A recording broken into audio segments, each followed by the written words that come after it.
ओम विद्योताम समप्रभां मृगपतिं स्कंदस्थितां भीषणां कन्याभिकरवालखेटविलसत्तस्ताभिरासेवितां हस्तै चक्रगदाशिखेटविशिखां चापं गुणं तर्जनीं बिभ्राणमनलात्मिकां शशिधरां दुर्गां त्रिनेत्रां भजे। नमस्कार, स्वागत है आपका आचार्य वाणी में। मैं आचार्य डॉक्टर विक्रमादित्य आपके साथ हूँ। आपकी राशि कन्या राशि वालों के लिए, जी हाँ, कन्या राशि वालों के लिए सितंबर का महीना कैसा योग बना रहा है, विशेष तौर पर आरंभ काल में किस प्रकार का योग बना रहा है, आपको अच्छे से समझ लेना चाहिए। इस वक्त जो ग्रह हैं बड़े परिवर्तन के दौर से गुजर रहे हैं। आपको खास तौर पे ध्यान रखना चाहिए, महत्वाकांक्षा, एम्बिशन, बहुत ओवर एम्बिशियस होकर काम करने से कहीं ना कहीं आपको कष्ट हो सकता है।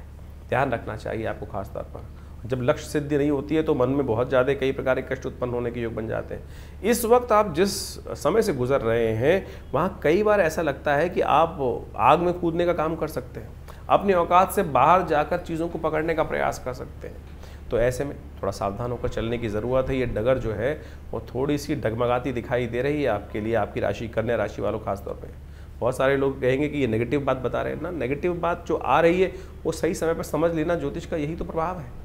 समय को पहचानते हुए कार्य करें। जब समय आपको दौड़ने का आए तो दौड़ लीजिएगा, लेकिन अभी समय जो है वो लोग आपको साइडलाइन करते दिखाई दे सकते हैं। चीज़ें जो आपके जिसका आप पे हक है वो उससे भी आपको वंचित करने का योग बना सकते हैं। तो ऐसे में ध्यान रखने की ज़रूरत है आपकी राशि के दृष्टिकोण से। तो सही रूप से समझ लीजिए क्या कुछ दौर आपके लिए चल रहा है, किस प्रकार के योग आपके लिए बन रहे हैं। ऐसे नहीं कि सारे दिन ही खराब है, लेकिन कई बार ये योग जो है सितंबर के महीने में कई विशेष योग लेकर आ रहा है। देखिए, परिवर्तन जो है वो आपके हाथ में है। समझ जब यदि हो जाए तो हम परिवर्तन की तरफ रास्ता पकड़ सकते हैं। महालक्ष्मी के व्रत चल रहे हैं और महालक्ष्मी के व्रत तो वो है कि बंद अकाउंट को भी फुल कर दें, ऐसा योग बन सकता है। तो वो रास्ता भी हम आपको बताएंगे कैसे। श्राद्ध आ रहे हैं, यदि हमारे पितृ हमसे रुष्ट हैं तो उनको प्रसन्न कर लें तो कैसे हमारे जीवन के कष्ट दूर ना हो। ऐसे हमने प्रत्यक्ष रूप से देखा है कि पितरों का आशीर्वाद मिल जाता है तो जिसकी किस्मत भी बंद हो उसकी किस्मत के ताले खुल जाते हैं। ऐसा योग प्रत्यक्ष रूप से आज के कार्यक्रम में हम आपको बताने वाले हैं वो रास्ते। नवरात्र भी आने वाले हैं। भगवती कृपा, जा पर कृपा राम की हुई ता पर कृपा करे सब कोई। ये सारे रहस्य, ये सब उपायों के साथ हम ये कार्यक्रम में आपको बताने जा रहे हैं सिलसिलेवार तरीके से। ध्यान से समझ लीजिए। ग्रहण भी पड़ने वाला है और ग्रहण किस प्रकार का प्रभाव आपके ऊपर रहेगा वो भी जान लेंगे तो आपके लिए अच्छा रहेगा, क्योंकि आने वाले 3 महीने तक ग्रहण का प्रभाव आप पर पड़ने वाला है। कन्या राशि वालों पे खास तौर पे बुध का जो परिवर्तन है, बुध सूर्य एक साथ होकर आपके 12वें भाव में इन दिनों गोचर करेंगे। उनका प्रभाव क्या होगा वो हम आपको बताने जा रहे हैं। सबसे पहले बात कर लेते हैं 1 तारीख की। 1 तारीख सोमवार का अवसर ग्रहण नक्षत्रों के दृष्टिकोण से, पंचांग के दृष्टिकोण से उस दिन नौमी तिथि है और साथ साथ भाद्रपद के महीने की शुक्ल पक्ष की नौमी जो है नंदा नौमी कही जाती है। ऐसे में विशेष तौर पर आपकी राशि के दृष्टिकोण से ग्रहों का योगायोग जो ये बन रहा है ये विशेष तौर पर नई उम्मीद जगा रहा है, पराक्रम से लाभ दे रहा है। लेकिन क्योंकि चंद्रमा थोड़े कमज़ोर है ऐसे में थोड़ा सा आपका मन जो है कच्चा है। उम्मीद बहुत ऊंची लगा रखी है, सहायता उतनी मिल नहीं रही है और अकेले कूद लगा के कोशिश करोगे तो फंस जाओगे। इस बात का ध्यान रखना। सहारा चाहिए परमात्मा की कृपा का, सहारा चाहिए परमात्मा की कृपा का। इस बात का ध्यान रखना। परमात्मा की कृपा कैसे मिलेगी? हाँ, सट्टे वाला काम, जो विशेष तौर पर आप शेयर मार्केट वाले काम, या कोई भी उम्मीद लगाकर आपने किसी ने आपको सब्ज़ बाग दिखाया, ऐसा कर ले ऐसा कर ले ऐसा कर ले, और बिल्कुल आपने हवाई के लिए दिमाग में बना लिए, और वो कहीं ना कहीं ढह सकते हैं। इस बात का ध्यान रखना पड़ेगा आपको। इसके लिए उपाय करने की ज़रूरत है। महालक्ष्मी के व्रत चल रहे हैं और महालक्ष्मी का एक दिव्य उपाय हम आपको बताते हैं। यदि आपने वो कर लिया तो सत्य मानो ये जो बंद दरवाजे हैं, इस वक्त कष्ट वाले दरवाजे हैं, वो भी आप सही रूप से खोल सकते हो। मंत्र का ऐसा चमत्कार है। तो महालक्ष्मी के श्री सूक्त का उपाय आप अवश्य करें। महालक्ष्मी के व्रत चल रहे हैं। महालक्ष्मी के जो व्रत चल रहे हैं विशेष तौर पर आपके लिए बहुत शुभ है। इन दिनों गजकेसरी योग आपकी राशि में बना हुआ है। ये कहीं ना कहीं आपके लिए बड़ा अच्छा है। इसका पूर्ण लाभ लेने का आपको प्रयास करना चाहिए। सोच समझकर कार्य करने का प्रयास करना चाहिए। चीज़ें आपके लिए बड़ी अच्छी तरह जा सकती हैं। महालक्ष्मी के व्रत चल रहे हैं, कोशिश ये करें। हमने विशेष तौर पर महालक्ष्मी के व्रत के दौरान पूरी व्यवस्था है कि अभी 16 दिन के ये व्रत हैं, एक दिन पहले ही आरंभ हुए हैं और इस महालक्ष्मी व्रत के दौरान हो सके तो भगवती लक्ष्मी का नित्य प्रति स्तवन श्री सूक्त का पाठ अवश्य करने का प्रयास कीजिए। ये आपके लिए बहुत शुभ रहेगा। लाभ का रास्ता आपके लिए बनाता दिखाई देगा। तो अवश्य इस समय महालक्ष्मी व्रत का विधान आपको करने का प्रयास करना चाहिए। ये महालक्ष्मी के व्रत आपके लिए संपूर्ण रूप से मनोरथों को सिद्ध करने की योग बनाएगी। हमने पिछली बार भी आपको बताया था कि ये महालक्ष्मी के व्रत जो हैं वो विशेष तौर पर यदि इस दौरान महालक्ष्मी के व्रत के दौरान आप भगवती महालक्ष्मी को प्रसन्न करने के लिए नित्य प्रति महालक्ष्मी के श्री सूक्त का पाठ करें। श्री सूक्त का पाठ ऐसा अद्भुत पाठ है कि जो महालक्ष्मी को अद्भुत रूप से प्रसन्न करता है और भगवती बाध्य हो जाती हैं जातक पर अपने उस कृपा को बरसाने के लिए। ऋषि भृगु के द्वारा बनाए गए ये मंत्र है, ओम हिरण्यवर्णाम हरणीम सुवर्ण रजस्त्रजाम चंद्राम हिरण्यमयीम लक्ष्मीम जातवेदो मावा, ये महालक्ष्मी के मंत्र हैं। तो कोशिश ये करें इनको नित्य प्रति इन 16 के 16 दिनों में इसका यज्ञ करने का प्रयास करें। वैसे तो हमने विवेकानंद योगाश्रम में पूरे 16 दिन तक महालक्ष्मी का दिव्य यज्ञ रखा है और जो लोग इसमें सम्मिलित हो रहे हैं उन्होंने सब अपना रजिस्ट्रेशन करा रखा है। आप सब लोग उसमें भी अपने साथ अपने नाम से एक ब्राह्मण की व्यवस्था कराना चाहें तो हमारे आश्रम से संपर्क साध सकते हैं। नंबर्स आपके सामने स्क्रीन पे चल रहे हैं और ये दिव्य प्रयोग है। जिसने भी करके देखा, हमने बहुत सारे हज़ारों लोगों पर इनका मंत्र बताया और जिसने इस महालक्ष्मी मंत्र का जो विशेषता पर जिसको कहा जाता है श्री सूक्त, इसका स्तवन किया है। हमारे अपने जीवन में बहुत बार आवश्यकता पड़ती है, धन के बिना तो कोई कार्य चलता नहीं है और जब भी इसका श्रद्धा विश्वास के साथ आवश्यकता के अनुसार से इसका सानिध्य मंत्र का लिया गया है, जिन ने लिया है उन पर कृपा अवश्य हुई। लेकिन मंत्र शुद्ध होना चाहिए, शुद्ध रूप से। ये 16 मंत्र जो हैं इनको शुद्ध रूप से स्तवन यदि आप करें नित्य प्रति और इन खास दिनों में महालक्ष्मी के व्रत के दौरान। हमने ऐसे ऐसे लोग देखे हैं कि जिनके जीवन में बिल्कुल रास्ता बन ही नहीं रहा था तो उन्होंने भी इसका मंत्र का स्तवन कर कर लाभ लेने का प्रयास किया तो बिल्कुल परिवर्तन का रास्ता बना। तो आप भी कोशिश ये करें, इसको सही रूप से समझकर कार्य कर लीजिए। महालक्ष्मी के दिन हैं, ये 16 दिन हैं, ये पूरे वर्ष आपके लिए लाभ देने के रास्ते अवश्य बनाएंगे। तो इसको हमें अच्छे से समझ लेना चाहिए। तो कन्या राशि वालों, इस महालक्ष्मी के इस व्रत को ध्यान से समझते हुए आप 16 दिन तक ये उपाय कर लीजिए। अभी तो एक ही दिन हुआ है महालक्ष्मी के व्रत शुरू करे हुए, तो आप अवश्य श्रद्धा के साथ इस पूरे विधान के साथ करने का कार्य आरंभ करें। भगवती कृपा से बहुत कुछ आप वारे न्यारे कर सकते हैं। 2 तारीख मंगलवार का अवसर, दशमी तिथि विद्यमान है और इस दिन गजकेसरी योग आपकी राशि में बनकर तैयार है। और देखिए आपकी राशि के दृष्टिकोण से जहां आपके इस वक्त ग्रह विराजमान है वो आपके लिए कई प्रकार से उन्नति के योग बना रहे हैं। चतुर्थ भाव में बैठे हुए जो ग्रह योग है विशेष तौर पर आपके लिए कहीं ना कहीं बृहस्पति के सम्मुख बैठ के आपके लिए लाभ के रास्ते खोल रहे हैं, सम्मान का रास्ता खोल सकते हैं। चीज़ों को, बंद दरवाज़ों को खोलने की हिम्मत आपके अंदर जागती दिखाई दे सकती है। मंगलवार का दिन है, थोड़ा मंगल को ताकत दीजिए, हनुमान जी कृपा कीजिए। बस आग में नहीं कूदना, इस बात का ध्यान रखना है। मंगल जहाँ बैठा हुआ है वो कई बार आग में कूदने का व्यक्ति काम कर जाता है, उससे बचते हुए कार्य करना। हनुमान चालीसा का पाठ, सुंदरकांड का पाठ, मंगलवार का दिन है, अच्छा रहेगा आपके लिए, करिए। रवि योग है, नए कार्य आरंभ करने के लिए दिन अच्छा दिखाई देता है। 3 तारीख बुधवार का अवसर और ऐसे में पद्म विशेष एकादशी का योग बन रहा है। मंगल परिवर्तन की तरफ जा रहा है। मंगल अपने ही नक्षत्र चित्रा नक्षत्र में प्रवेश करेंगे और यह आपके लिए एक प्रकार से मंगल को शक्ति और प्राप्त होगी। लेकिन शनि इसके सम्मुख बैठे हैं, समसप्तक योग बन रहा है, तो ये कहीं ना कहीं क्लैश ना हो जाए। बस किसी भी क्लैश वाले काम में बचने का आपको प्रयास करना चाहिए, इस बात का ध्यान रखना है। तो हो सके तो लगातार हनुमान जी का स्तवन इन दिनों अवश्य करते रहे। रोजाना जो शतबार पाठ पढ़ जोई, छूटे बंद महासुख होई। शुक्र ग्रह भी इन दिनों और ताकत होने जा रहे हैं, बुध के नक्षत्र में प्रवेश करेंगे और वो आपके लिए कुछ ना कुछ रास्ता अच्छा बनाएंगे। दूध का दान जितना हो सके अवश्य करने का प्रयास। अपने घर के बड़े बुजुर्गों की सेवा अवश्य कीजिएगा, सेवा से मेवा मिल सकता है। रात को शयन से पहले उनकी जितनी सेवा हो थोड़ा वार्तालाप कर लीजिए, उनका आशीर्वाद लेने का प्रयास कीजिए। ग्रह इस वक्त यही दिखा रहे हैं।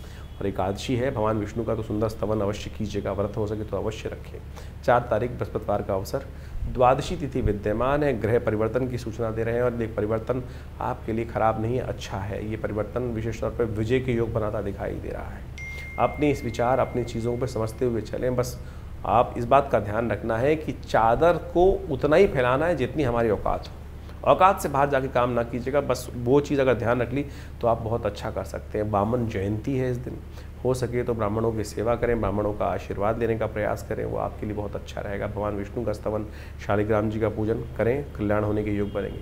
5 तारीख शुक्रवार का अवसर, त्रयोदशी तिथि विद्यमान है। शुक्र प्रदोष का योग बन रहा है और ये सांसारिक ऐश्वर्य के लिए सबसे श्रेष्ठ माना जाता है। शुक्रवार के दिन जब प्रदोष पड़ जाता है तो सांसारिक इच्छाओं को पूर्ण करने के लिए भगवान शंकर का स्तवन जितना हो सके अवश्य करना चाहिए। इत्र के द्वारा भगवान का अभिषेक और साथ साथ हो सके तो दूध के द्वारा भगवान का अभिषेक, दही के द्वारा भगवान का अभिषेक, ये समस्त प्रकार के कष्टों को दूर करने के, इच्छाओं को पूर्ण करने के योग बनाता है। ग्रह क्या कह रहे हैं वो भी समझ लीजिए। ग्रह विशेष तौर पर आपकी राशि के दृष्टिकोण से कह रहे हैं, गारंटी दे रहे हैं कि जो आपके कार्यों में हिंड्रेंस, रुकावट डालने का प्रयास करेंगे, ग्रह उसकी कहीं ना कहीं विघ्न को उपस्थित कर देंगे उसके जीवन में, यानी आपके नहीं, सामने वाले के विघ्न में। पर लेकिन चलना तो आपको पड़ेगा, विचार तो आपको करना पड़ेगा। ग्रह साफ साफ ये गारंटी देते दिखाई दे रहे हैं। तो लेकिन आप इस बात का ध्यान रखिएगा, इसलिए अपनी चाल में मस्त हो। पुरानी कहावत है ना, हाथी चलत बाजार में, कुत्ता भौंक हजार, साधुन को दुर्भाव नहीं, जो निंदे संसार। बस इस सूत्र को समझकर आगे बढ़ने का प्रयास कीजिएगा। और अपने हक के लिए थोड़ा लड़ना पड़ सकता है। नगा आपने थोड़ा सा अनदेखा किया, थोड़ा सा इमोशनल हुए, तो लोग दूध में से मक्खी जैसे निकालते हैं, वैसे आपको निकाल कर अलग भी कर सकते हैं। तो इस बात का ध्यान रखिएगा, इसलिए अपने हक मत छोड़िएगा। तो वो आपको विशेष तौर पे ध्यान देने की ज़रूरत है उस पर। 6 तारीख शनिवार का अवसर, चतुर्दशी, अनंत चतुर्दशी इस बार बहुत ग्रहों का सुंदर प्रभाव लेकर आपके लिए आती दिखाई दे रही है। आपकी राशि के दृष्टिकोण से आरंभ में कुछ नया उन्नति का योग बनता दिखाई दे रहा है, लेकिन ग्रह नक्षत्रों के दृष्टिकोण से इस बात को आपको समझना चाहिए, ये अनंत चतुर्दशी जो है विशेष तौर पर आपकी राशि के दृष्टिकोण से कई प्रकार के आपके लिए नए योग बनाती दिखाई दे रही है। बस अपनी सीमा को पहचानते हुए कार्य करना है, सीमा से बाहर जाके नहीं करना है। मंगल इन दिनों थोड़ा सा उपद्रवकारी है, तो वो उपद्रवकारी कहीं ना कहीं आप पे भारी ना पड़ जाए। तो अपनी सीमा को, अपने समय बचाते हुए और साथ साथ अपने बाहुबल को देखते हुए कार्य करने की ज़रूरत है। 6ठे भाव का चंद्रमा कई बार स्वास्थ्य के दृष्टिकोण से तो कुछ नुकसान देने की योग बना देता है, तो उसे ध्यान रखना है। चावल का दान हो सके तो अवश्य करने का प्रयास करें इस दिन। और अनंत चतुर्दशी शनिवार को पड़ रही है, अनंत फल को देने वाली रहेगी। शनि महाराज इन दिनों आपके बिल्कुल ठीक कल्याणी ढैया का योग दे रहे हैं। यदि कल्याण चाहते हैं तो इस दिन शनि को प्रसन्न करने का काम करें। हनुमान जी को चोला चढ़ाएं, हो सके तो शनि स्तोत्र का पाठ करें, हो सके तो शनि मंत्र का पाठ करें। ये सब मंत्र आपको कहाँ मिलेंगे? कई बार लोग कहते हैं कि मंत्र आप मंत्र का उपाय बताते हैं। हमने अपने चैनल पर अब सारे के सारे मंत्रों को अलग से एकत्र कर दिया है। मंत्र सेक्शन में जाकर आप उन समस्त मंत्रों को हमारे चैनल पर आप देख सकते हैं, और मंत्र के उस कैटेगरी में जाकर हर मंत्र का आपको 108 जाप मिल जाएगा। उनको सुने और हो सके तो उनका जाप करें, चलने दीजिए उनको धीरे धीरे, और वो आपको धीरे धीरे उस अपने एक आभा मंडल में लेंगे और आपके नेगेटिव प्रभाव, ग्रहों के नेगेटिव प्रभाव को दूर करने का प्रयास करेंगे। 7 तारीख रविवार का अवसर है और इस दिन पूर्णिमा का योग बन रहा है। श्राद्ध भी आरंभ हो रहे हैं और साथ साथ ग्रहण भी इस दिन पड़ रहा है।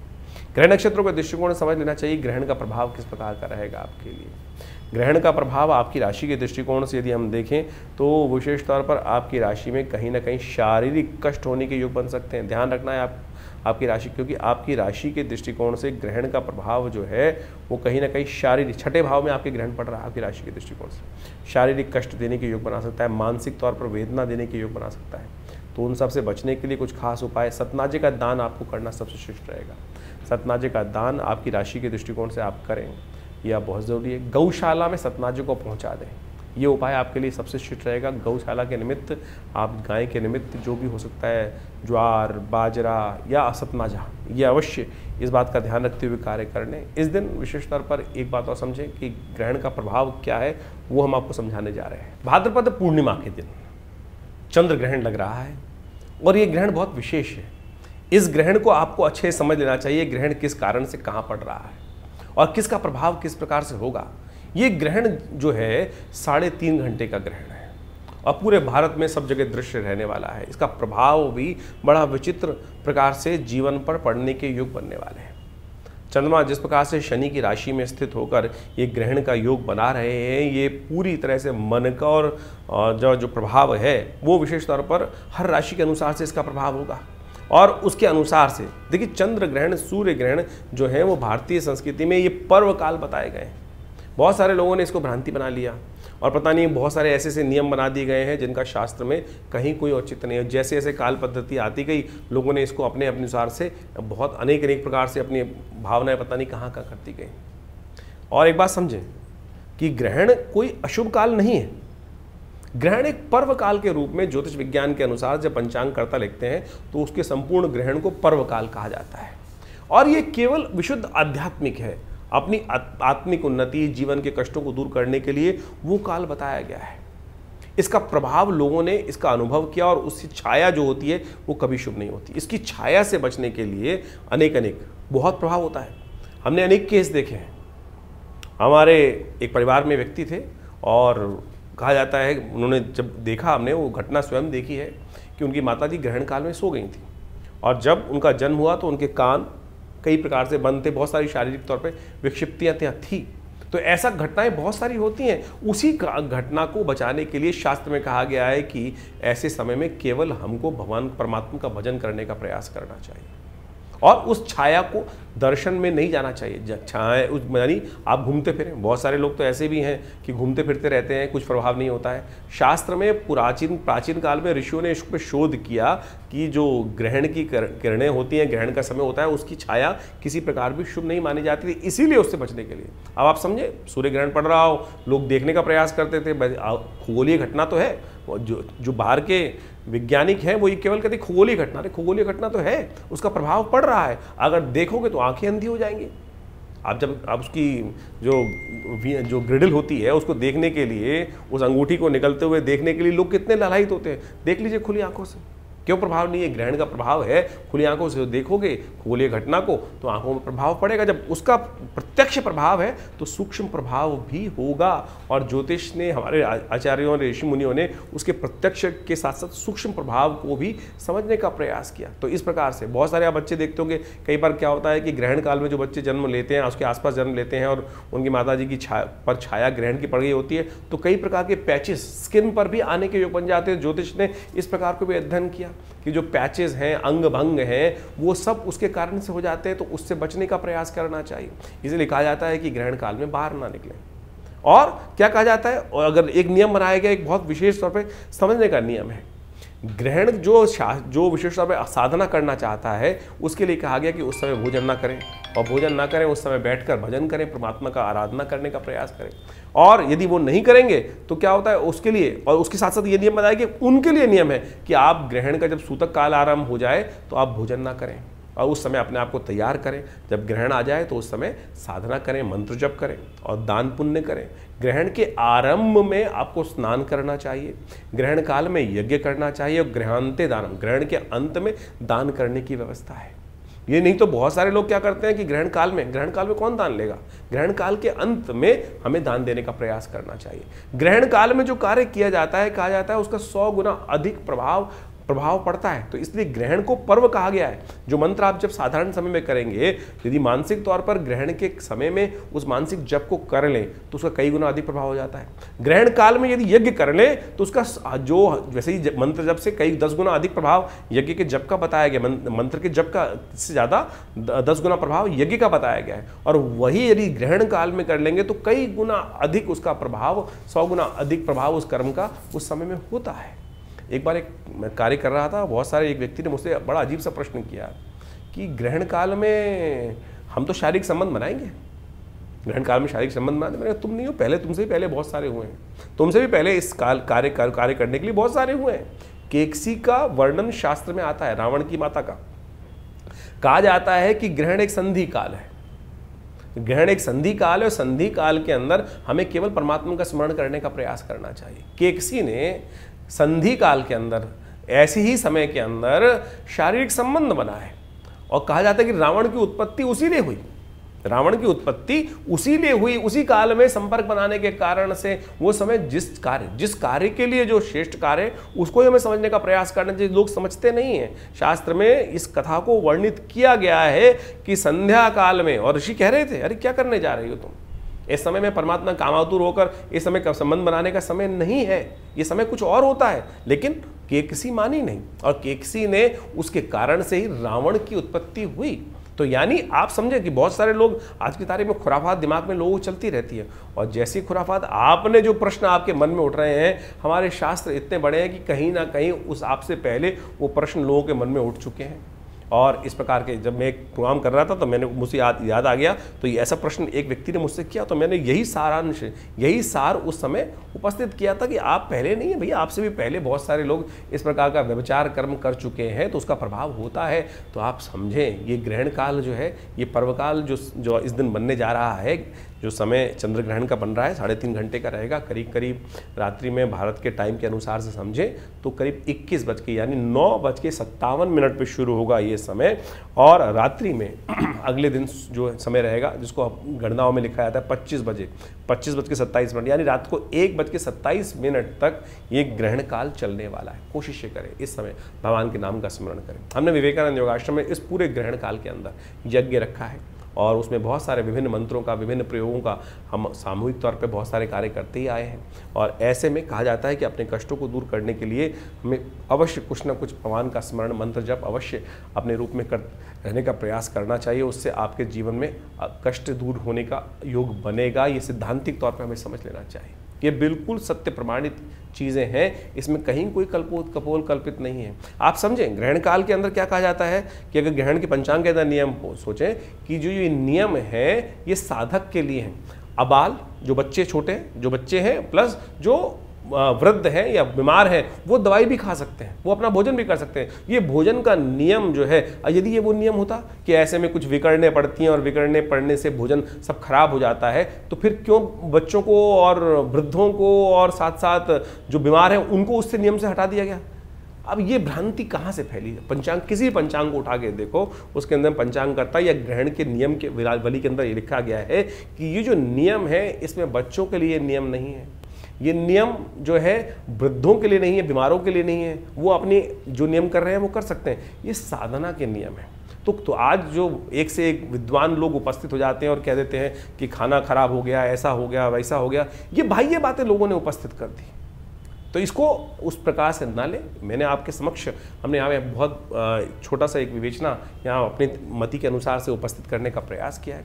खैर, ग्रहण के काल में आप कोशिश ये करें अवश्य अपने मंत्रों को, जो कष्ट जीवन में चल रहा है उससे निवृत्ति करने के लिए भगवान के मंत्र जो है, जो भी आपके ग्रहों के मंत्र हैं, कैसे भी मंत्र हैं, भगवान शंकर के मंत्र हैं, महामृत्युंजय मंत्र है, उन सब का यथाउचित भाव से जप करने का प्रयास करें, कीर्तन करें, भगवान के नाम का मानसिक तौर पर स्मरण करने का प्रयास करें। यज्ञ कर सकते हैं, मूर्ति पूजा नहीं।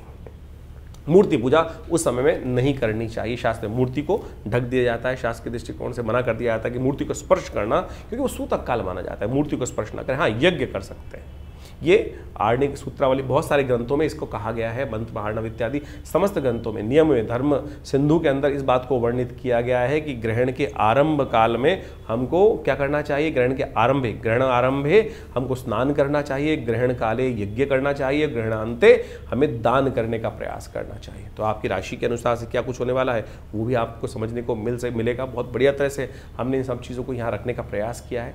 समझ लेंगे तो अच्छा रहेगा। तो कन्या राशि वालों, आपकी राशि के दृष्टिकोण से आपको ग्रहण का प्रभाव तो हमने समझाया ही, लेकिन पुनः समझ लीजिए ग्रहण का प्रभाव आपकी राशि के दृष्टिकोण से शारीरिक कष्ट, छठे भाव में बैठकर एक ग्रहण दे रहा है। राहु के साथ बैठा हुआ चंद्रमा यहाँ कहीं ना कहीं आपको शारीरिक, मानसिक तौर पर कुछ कष्ट देने के योग बना सकता है। आने वाले 2-3 महीने खास तौर पे इस बात का आपको ध्यान रखना है। कन्या राशि वालों, आपकी राशि के दृष्टिकोण से क्या उपाय किया जाए इस समय? ग्रहण के काल में हो सके तो सतनाजे का दान करने का प्रयास करें। आपकी राशि में इन दिनों शनि महाराज बिल्कुल ठीक नहीं चल रहे हैं। सूर्य महत्वाकांक्षा देने के योग बना रहे हैं। तो हो सके तो नवग्रहों की शांति के लिए इन नवग्रहों का 108 बार जप कर लें। नवग्रहों के मंत्र क्या है वो हमारे इस चैनल पर आपको उन सबके मंत्रों का 108 जप का वो पूरा ऑडियो मिल जाएगा। आप उनको श्रवण करें और हो सके तो इस दौरान, ग्रहण के दौरान पर इन मंत्रों के द्वारा यज्ञ भी करने का प्रयास करें। यज्ञ क्या करेगा? वैसे हमारे आश्रम पे तो पूरा यज्ञ चलेगा ही चलेगा। यज्ञ अपने उस समय का 100 गुना अधिक प्रभाव आपके जीवन में उत्पन्न कर देगा। और आप देखिए, ग्रहण के टाइम पे कोई दान नहीं लेता। ग्रहण के टाइम पर कोई दान देने का कोई लेगा भी नहीं। जो ले लेता है तो उस पर भी कई 1000 गुना भार अधिक हो जाता है। तो क्या किया जाए? शास्त्र में विद्यमान है एक सूत्र कि ग्रहण आरंभे स्नानम, ग्रहण मध्य यज्ञम, ग्रहणांते दानम। ये शास्त्र में कहा जाता है कि ग्रहण के मध्य में यज्ञ, आहुति जो आप यज्ञ में देते हैं भगवान को, वो भगवान को अर्पित होती है। और ये शास्त्र का वाक्य है, धर्म सिंधु का निर्णय है। और इस बात को हमें समझ लेना चाहिए, कोई मेरा दिया हुआ निर्णय नहीं है, ये शास्त्र का मत है। एक दिन हम टीवी पे एक प्रोग्राम कर रहे थे और हमने आश्रम से यज्ञ के चल रहा था।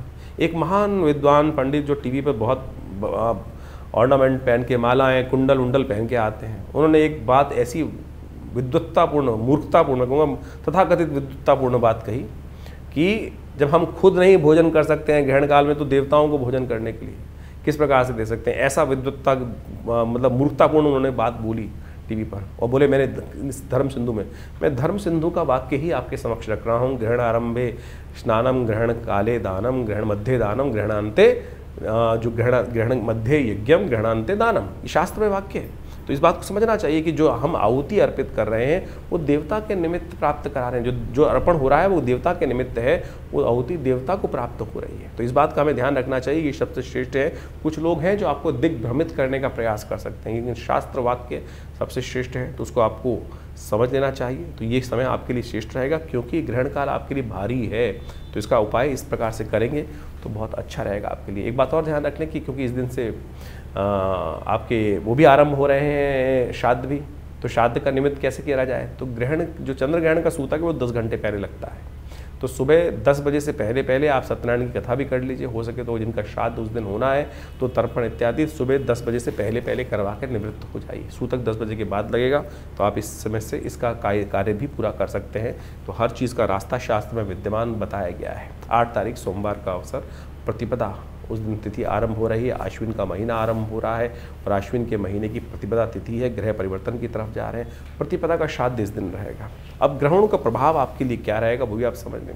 आपकी राशि के दृष्टिकोण से एक नई उम्मीद जागने का योग बनता दिखाई देता है। सुबह थोड़ी हल्की ज़रूर दिखाई देती है, लेकिन ग्रहों के परिवर्तन के साथ साथ आने वाले समय में कुछ ना कुछ रास्ता, दोपहर के बाद से चीज़ें पॉजिटिव होने की तरफ कुछ नया रास्ता आपको दिखने के योग भी बनते दिखाई देंगे। ग्रह परिवर्तन के साथ है, दुस्वाभाविक है आपकी राशि, बस आपको फर्म चीज़ प्राप्त करने के लिए कुछ ना कुछ लगातार प्रयास करने की ज़रूरत है। सूर्य इन दिनों आपकी राशि के स्वामी बुध को अस्त कर रखे हैं, तो बुध को शक्ति देने के लिए कुछ लगातार आपको प्रयोग करते रहने चाहिए।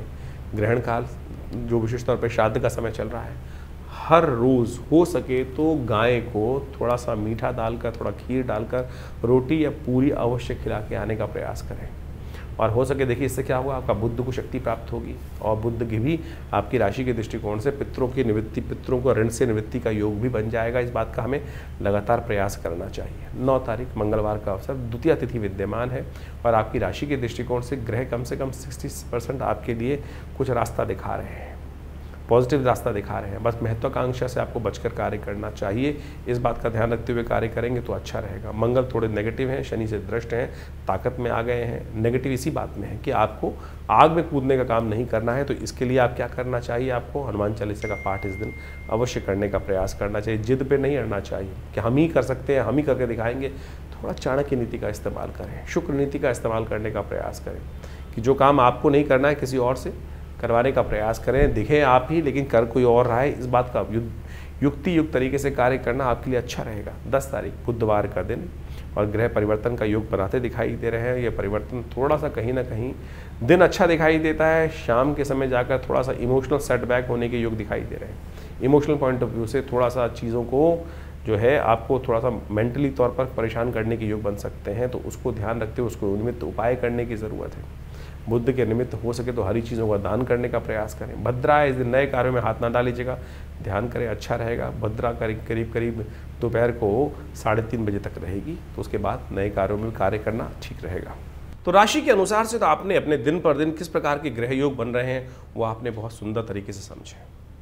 ग्रहों का प्रभाव तो वास्तविक तौर पर हर प्राणी पर, जगत के विशेष जड़ हैं या चेतन हैं, उन सब पर भी पड़ता दिखाई देता है शास्त्र के दृष्टिकोण से, और उसके प्रभाव के अनुसार से ही जीवन में, संसार में जो कुछ परिवर्तन के योग बनते हैं वो बहुत अच्छे से समय समय पर लोग उसको अवगत कराते ही रहते हैं हम लोग आपको।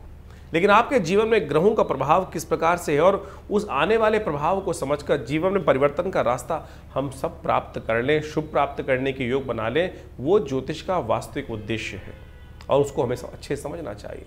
जो ये पर्व इत्यादि समय समय पर आते रहते हैं वो केवल पर्व नहीं है, केवल हर्षोल्लास के लिए, आनंद के लिए, दिवाली पर पटाखे चला लिए, होली पर हमने रंग खेल लिया, ये केवल वो औचित्य नहीं है। वास्तविक तौर पर एक बात समझ लें, ज्योतिष के साथ साथ पुराण इत्यादि समस्त शास्त्रों में जो रहस्य बताए गए हैं कि हम इस जो पर्व काल है, जो समय है, चाहे वो ग्रहण पड़ रहा है, इस समय में जो ग्रहण पड़ रहा है उसके अनुसार से आपने अपनी राशि के अनुसार से प्रभाव समझाई, लेकिन उन सब पर्व कालों में किस प्रकार से आप अपने जीवन में अपने कष्टों को दूर करने के लिए रास्ता ढूंढ सकते हैं, रास्ता बना सकते हैं, वो वास्तविक तौर पे शास्त्रों का विशेष प्रभाव है और विशेष उद्देश्य है, उसी के लिए इन समस्त कथाओं की संरचना की गई है।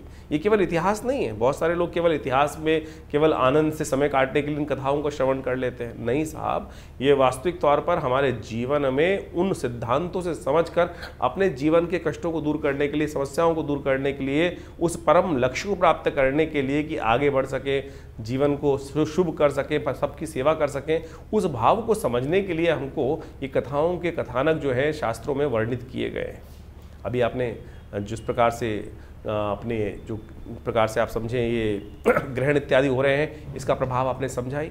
इसके साथ साथ जो अभी विशेष तौर पर एक बात और समझें कि श्राद्ध आरंभ हो रहे हैं। श्राद्ध का विशेष पर्व हमें समझ लेना चाहिए। ये श्राद्ध का जो काल है, ये विशेष तौर पर हमारे दायित्व का समर्पण है, ऋण का समर्पण है, ऋण से निवृत्ति का मार्ग है। जो हमारा कर्तव्य अपने पितरों के प्रति है, उससे निवृत्ति का मार्ग बताता है। और इसके ऊपर विशेष तौर पर भारतीय संस्कृति में सबसे ज़्यादा शोध किया गया, और अब बाहर भी जाकर लोग इस पर शोध करने का कार्य कर रहे हैं। बहुत सारे समय समय की कथानक, बहुत सारे इंसिडेंट लोगों के समक्ष आते रहते हैं, और उन सब ने देखा कि बहुत बढ़िया तरीके से ये जो पद्धति है, इसके ऊपर बहुत विशेष तौर पर आज ही नहीं, अनादिकाल से, बहुत लंबे समय से एनी बेसेंट, डब्ल्यू लेडबीटर, इन सब ने भी ये theosophical society, India theosophical society world wide जो थी, उन्होंने बहुत ज़बरदस्त शोध करके दिखाए। आत्माओं से संपर्क साधने का प्रयास किया गया, और उन आत्माओं से संपर्क साधने के बाद उन विशेष तौर पर वर्णन किया गया। डब्ल्यू लेडबीटर की तो एक किताब है, इनविजिबल हेल्पर। यदि आप उस किताब को पढ़ने का प्रयास करेंगे, समझने का प्रयास करेंगे, उसमें जो इंसिडेंट बताए गए हैं उन्होंने, उनको सही से समझोगे तो सही रूप से समझना कि जीवन में बहुत सारे कष्टों को दूर करने का योग बना सकते हैं। एक व्यक्ति हमारे आश्रम में आए, बहुत वर्ष पुरानी बात है, और यहीं फरीदाबाद से संबंध रखते थे, और वो हमारे आश्रम पर आकर उन्होंने अपने जीवन में घटी हुई प्रत्यक्ष घटना को वहाँ बताया। बहुत अद्भुत घटना है, समझनी चाहिए कि किस प्रकार से उस घटना क्रम से कैसे उनके जीवन में परिवर्तन आया। काल घटना है, खंड है, और निकल जाता है। एक बार एक घर में कहा जाता है, वो व्यक्ति जब आया उसने बताया कि उनके बड़े भाई की मृत्यु हो गई थी, और बड़े भाई की जब मृत्यु हो गई, उस बड़े भाई की एक लड़की भी थी जिसकी शादी नहीं हुई थी।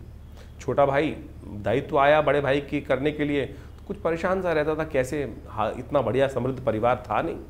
ये घटना आज से बहुत लंबी पुरानी नहीं, कुछ ही वर्ष पुरानी घटना है, और हमारे आश्रम में हमारे पिताजी उन दिनों विद्यमान थे। उनके समक्ष आकर उसने जब ये बात रखी, आज बाई चांस वो बात हमको याद आ गई। हमको समझना चाहिए किस प्रकार से दिवंगत आत्माएं आपके जीवन में आकर आपके कष्टों को दूर करने का योग बना सकती हैं। वो व्यक्ति आश्रम पे आया और उसने बताया कि इस कारण से घटना घटी, बड़े भाई चले गए, घर में एक बड़ी लड़की भी थी और साथ में बहुत सारे और भी दायित्व थे जो निर्वाह नहीं हो पाए थे। एक दिन रात में जब वो छोटा भाई सो रहा था तो उसको ऐसी ही कोई खटपट सुनाई थी, और ऐसा लगा कि जैसे बड़ा भाई जिसकी मृत्यु हो गई थी वो कह रहा हो आकर उसके कान में, कह रहे उठ, तेरे घर में चोरी होने वाली है, भैंस को कोई चुरा के ले जाने वाला है। एकदम उसको उठा, खटपट से आवाज़ सुनकर जैसे उठा तो देखा भैंस खुली हुई है, और उसको लगा ऐसे ही कुछ हुआ होगा, भैंस खुली पड़ी होगी या कोई चोर वोर होगा, भाग भूग गया होगा, किसी ने खोली। कैसे खुल गई? रस्सा खुला हुआ था, यानी वो व्यक्ति ने ये बात रखी, उसने दोबारा बांध बूंद दिया। 2-3 दिन बाद फिर एक घटना घटी, उसके आभास हुआ कि रात्रि में उसके भाई जो दिवंगत थे वो आके उसको बोल रहे हैं, चिंता मत कर, तू इतना परेशान रहता है कि जो घर के जो दायित्व है, बिटिया की शादी है, सब हो जाएगी। मैं तेरे को एक रास्ता बता रहा हूँ, इस रास्ते को अपना।